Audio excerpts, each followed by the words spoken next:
Hey guys, and welcome to Game 6 breakdown of the Boston Celtics versus the Miami Heat. This will be kind of a sped up version of it, but let's get into it. So, obviously, I favor the Heat in 7. Has missed a ton of games this season, a ton of games this playoffs in general, and Markieff Morris, he's a great player. He doesn't play that much. So Gabe Vincent had to start a lot of the games. Now they're getting a little bit more back healthy, but Tyler Hero's out, so that takes a big blow to their offense. It's like, and just Boston too was banged up a lot. I mean, you look, Al Horford was out, Robert Williams was out, a lot of people were out, so it was a lot harder for them to do things because they didn't have as much help as they should have. So yeah, honestly, Miami took this game, and as you see in these highlights, I mean, it's not like Boston really had much fight in this game. Miami blew them out. Like, I'm not talking Suns versus Mavs, but I'm talking like 30 points, which is pretty is like the regular blowout, which is really good. Miami, I was coming in to Game 6, I was like, well, Celtics are going to close out here, and series is up. Like, even my sources, like, they're like, yeah, there's a 0 chance Miami's going to win with all their injuries. Tyler Hero, obviously, is a big one.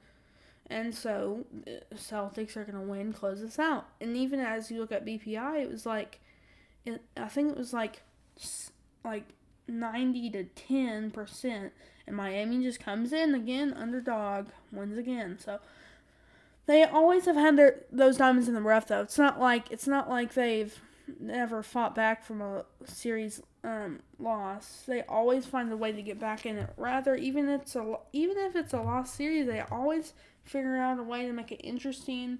Or if they can win a series, they've done that a lot before. So Miami is a super scrappy team. Scrappy. They love to play defense. They love to play offense too. Every team loves to play offense, but they're super defensive minded. Which in the NBA right now, like they're probably one of the only teams that do that, because most of them are just like, oh well, we'll give up points because we can come back and shoot threes. So yeah, honestly, I just think it's not normal at this point for teams to have that many like defensive minded guys. It's just not normal in today's game. But Miami is definitely one of those teams, and they can kill on the offensive glass, they can kill on the defensive glass. Like, it doesn't matter. If you give them an assignment, like Eric Spoelstra can give them any assignment, rather it's you don't, or let's say Kyle Lowry, go draw charges and go rebound. He would go say yes, because first of all, he has led the league 3 years straight in draw charges, and like they're not like, coach, I just want to go shoot threes. And I'm not gonna name teams that would do that, but it's kind of obvious at this point. But they're a super minded team in defense. And they're super scrappy, and I just like that, and that's how kind of I play. I love offense, but I love defense. I just love trying to block shots. I love trying to block those dunks like Bam just did. Bam also has not got enough credit. I know he didn't start off the series like he is 1 and 2, but he's carried the Heat 3 and 4 right there to get the series. Well, in Game 3, he really showed out. Like, he had 20 something points, I think, and Jason Tatum didn't play bad this game. Like, it wasn't like any of the players played bad. They just got, I mean, obviously they just got way more points than them. It's not like none of their stars like underperformed. It was just like their role players never stepped up, and I've said that for both teams all series. Whoever has more productive role players will win the series. Like, that's how series will go. Like, if your starters, that was a crazy shot. I saw that, but that was a crazy shot. Anyways, if your starters don't produce like they should, then you need role players that can come in there and hold their back. Because you just need as much help as you can possibly get. Because in the NBA these days, I mean, it's super competitive, obviously. It's probably the best basketball league there is in the whole entire world, in my opinion. Other opinions might be different. But I just think that they have the most talent, and it's just harder to find.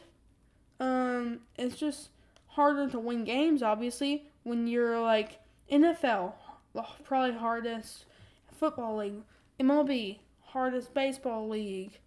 Like, all the super hard leagues, you just need a lot of help with that. And sometimes your players don't get enough credit because they're playing they might be playing bad. Like, it's not like they're bad players. It's just there's so much talent that it's hard to score points. I mean, that's kind of bottom line. I'm going to try to speed this up a little bit.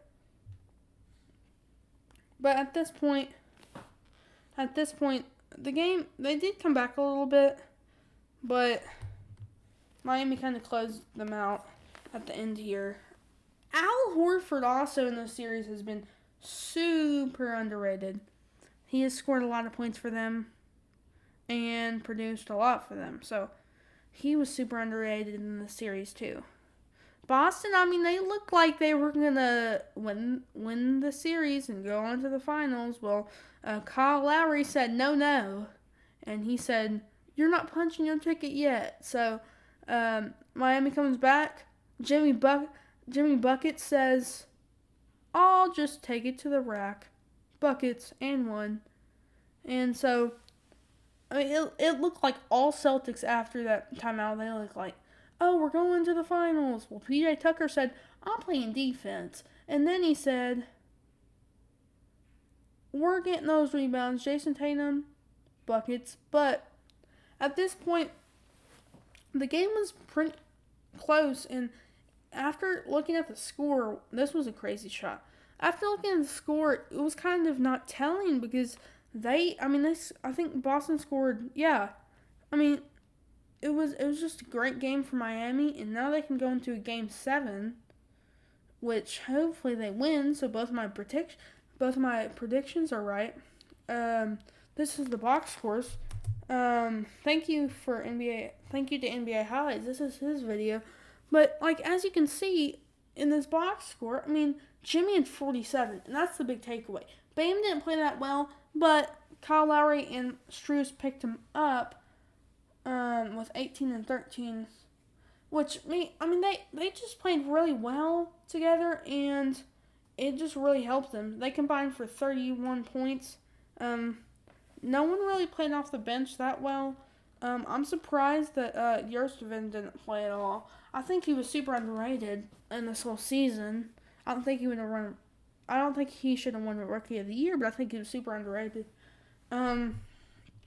If I can get back to Miami, can get back to the Celtics box score, I'm going to kind of check that one too.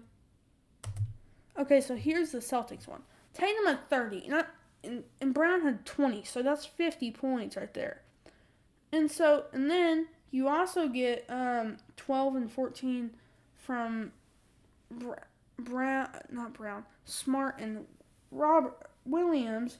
So they're not playing bad either. It's just they combined for 26 points. So combining that 76 points from all your